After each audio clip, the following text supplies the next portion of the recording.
Auxo 3 version 1.1 provides a much more responsive quick switcher experience.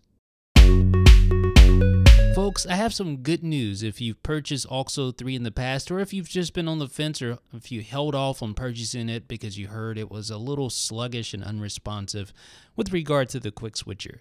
Most of that has been resolved with Auxo 3 version 1.1. In fact, it is a huge improvement for quick switcher responsiveness in Auxo 3 1.1.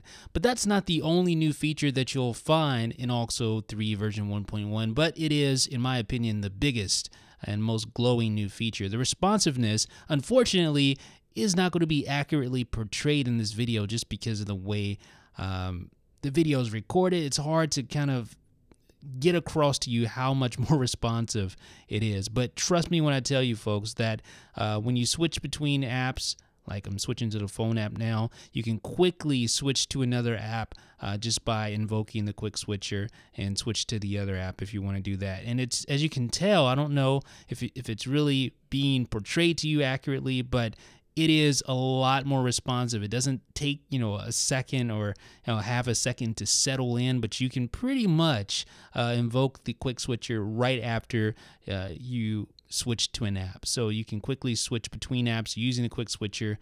It's not 100% like super fast, like for instance, a tweak like Tage and its quick switcher.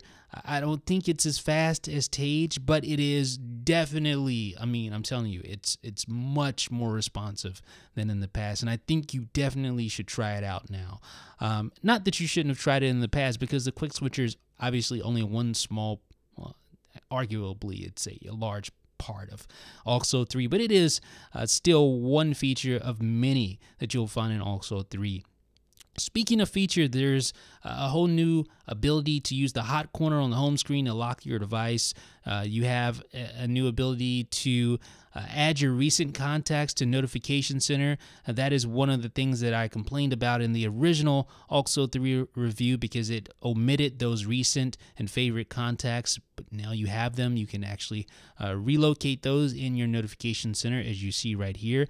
There's also support for Open the Last app for the quick switcher. So if we go into the advanced option, you'll see the Open the Last app little toggle here, but then you see this apply to quick switcher. So that means you can quickly switch between apps just by sliding up like that and sliding up like that, and quickly switch back and forth between those apps, because it'll center the most recently used app with Auxo 3 version 1.1.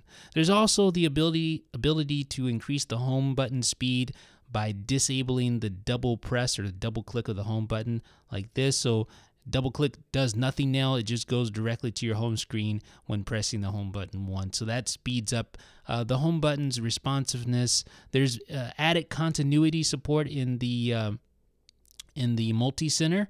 And there's a whole bunch of other improvements for the iPhone 6 Plus, improvements for iPad support for the multi-center, improved compatibility with other jailbreak tweaks like Grid Switcher, Polis, and others. Folks, I'm telling you, if you have not tried Auxo 3, or if you've just been on the fence about Auxo 3 because you heard it wasn't that responsive, or it didn't improve over Auxo 2 with regard to the quick switcher's responsiveness, then I can tell you without a doubt that Auxo 3 is a marked improvement over previous iterations, and you definitely owe it to yourself, especially if you've already purchased the tweak and maybe you just decided to stop using it because you didn't feel like the quick switcher was quick enough. Well, definitely try it out now. And if you've been on the fence, you owe it to yourself to try one of the best tweaks that you can possibly get on a jailbroken device. It is Auxo 3, ladies and gentlemen. So folks, let me know what you guys think down below in the comment section. This is Jeff with iDownload Blog.